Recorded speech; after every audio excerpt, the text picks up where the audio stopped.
How's it going, everybody? Wow, quite a turnout tonight. Glad to see our student body, or our student legislative body is here to represent. Yeah. Good feeling. Really? I'm actually excited to see, the type of stuff that y'all go over on a week or on a bi-weekly basis here in a couple minutes.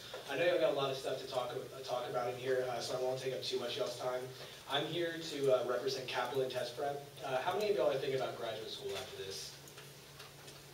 Good amount, okay. Y'all seem like a fairly ambitious group of individuals, so I would imagine that would be the case. Basically what I'm here to let y'all know about is this upcoming Saturday we're having a practice prep test. It's free, it's all proprietary, so it stays within Kaplan. We have it for every major graduate test. You come in, we do the test, you get your score results all back within the same day. And then we go over with you with some of our instructors, and there's also a sample instruction session so you can see whether or not our teaching styles mesh up with what y'all are looking for in your test prep. I'm going to be here after the meeting, so if any of y'all have any questions about that, I'll be more than happy to answer them for you. One of the things that we want to let y'all know about with Kaplan that we really try and stick by is our guarantees. We have a high score guarantee where if you take our diagnostic test and you end up, and you don't score any higher on your actual test, then we give you the option to either have your refund or to come take the course entirely over again for free of charge until you're satisfied. Then we also have a satisfaction guarantee where if you take the course and you attended all the classes and you've done your homework and you just feel it just really didn't help you out much at all, then we also give you a refund on that. I'd be more than happy to talk to you about our different class options. We have many different schedules and many different types of classes ranging from online to live online or live on demand, live online sessions, as well as classroom sites. So I'm going to stick around. I'll let y'all get back down to y'all's business, and hope y'all can take a notice and talk to some of y'all afterwards. Thanks. Thank you. Okay, next up we have the one and only Mary Beth Griffin-Torres with the student board game. Hey y'all, how are you? I think I don't need the microphone. I love Senate. Let me just start off by saying that. Woo! So, as Chelsea said, my name is Mary Beth Griffin-Torres. I'm the Assistant Dean of Student Activities and Leadership Development. I'm wondering, could you bring up our SALD website? Is that too much to ask? Technology, y'all. Y'all are quick like that. That's how Senate rolls. So, I want to talk a little bit about the bank, and I promise it probably will take me about 10 minutes, so stick with me. But I want to talk a little bit about, let me acknowledge one thing. I think Cindy Brawley came 2 weeks ago to talk about the discontinuation of financial services, but I had heard that, in the transitions you may want some information, or you may need to speak with me offline, but I wanted to offer it again, so, and I'm happy to help. This is definitely something we'll transition, and we probably won't ever have to do it again in exactly the same fashion. But the bank, we are discontinuing financial services. It's important to say that we will continue the financial education component of the bank, but that we will discontinue services. And it's been around for a long time, and I won't go into the great detail, but this has been a multi-year discussion. I've been the assistant dean since 2007, and this decision did not come lightly.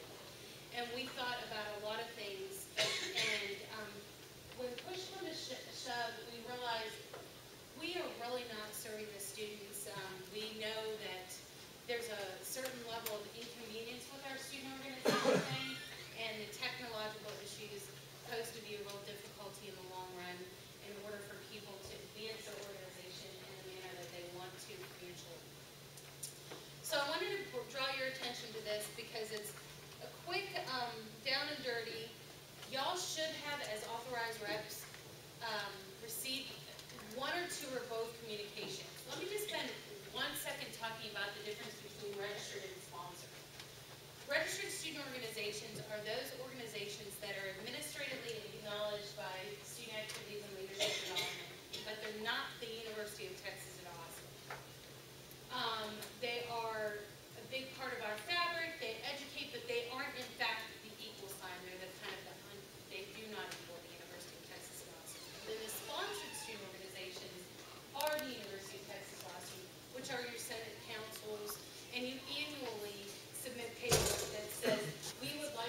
difficulties with this, but I want to offer a philosophical perspective that I think is very important.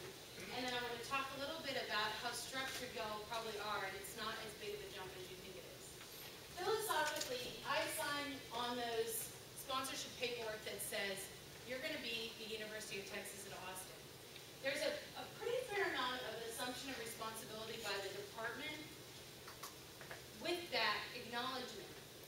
So when I sign that, I'm assuming that your advisors are in the know with your organization, that they are advocating for you, that they are understanding how to support you, and they're assuming a level of responsibility with your organization.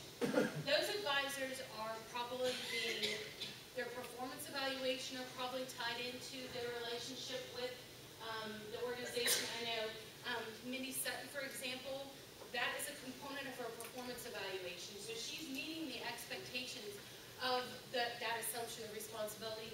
She's here every other week. She supports y'all very much. So, so that's an important philosophical context. So making the decision to move the money, we really were just honoring the relationship that already exists with sponsored student organizations. In that, I'll use this term, you can't be a little bit sponsored. You either are or you aren't. So we determined the best thing is to kind of put all aspects where the paperwork was, which is to say, y'all are married. You're married to your department. I know y'all meet with your deans regularly. You advocate for your constituents. You have a voice back to administration. Those are all things that really speak to that level of the relationship. It's a high level, whereas your registered student organizations don't have that tie. Plus, there's some things that student organizations registered. We at the University of Texas at Austin cannot marry ourselves to specifically political and religious organizations. So I wanted to give you that philosophy and also acknowledge to you publicly that I believe and I advocated for this decision to be made because I believe you can't be halfway sponsored. And when I sign that paper, I really take a sincere approach that y'all are representing the University of Texas at Austin, and you are the University of Texas at Austin.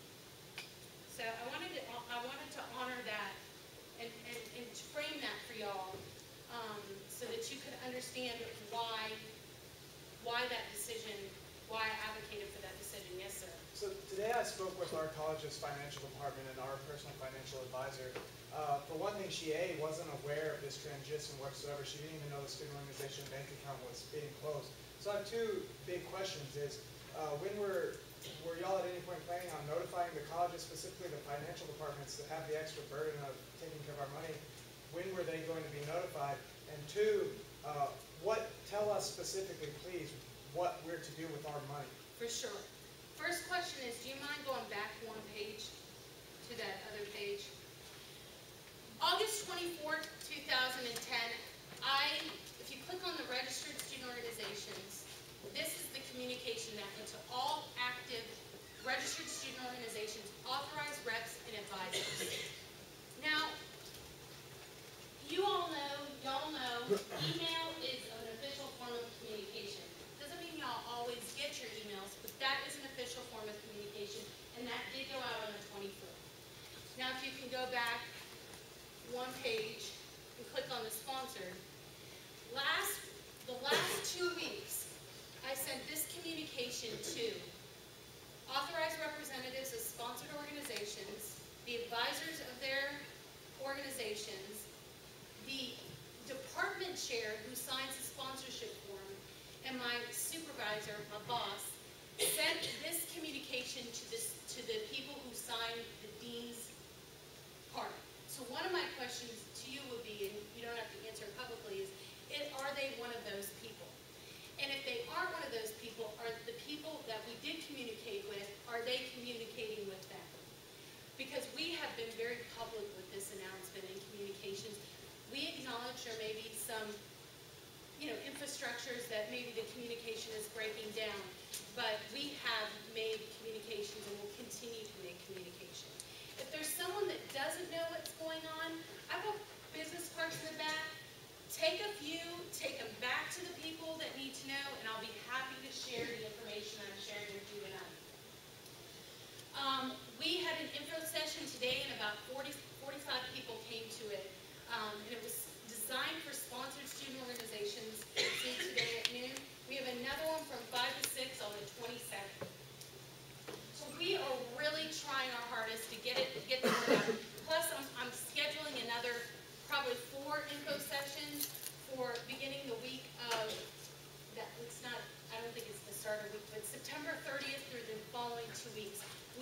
haven't had them confirmed yet, but if you want to know what's going on, this is the place to take a look.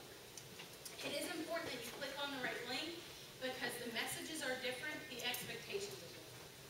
To answer your second question, the expectation is that sponsored student organizations, in conjunction with their department and their financial advisors of departments, will move the money from the student organization bank to an account on campus. I can tell you, this is where I start to, y'all are experts in your field, but then when you start moving out of your field, you're kind of like, I'm not an accountant, but I can tell you what they're telling your financial advisors. They're recommending a 41 account, which is an agency account, and we can explain to you on the 22nd what that will mean.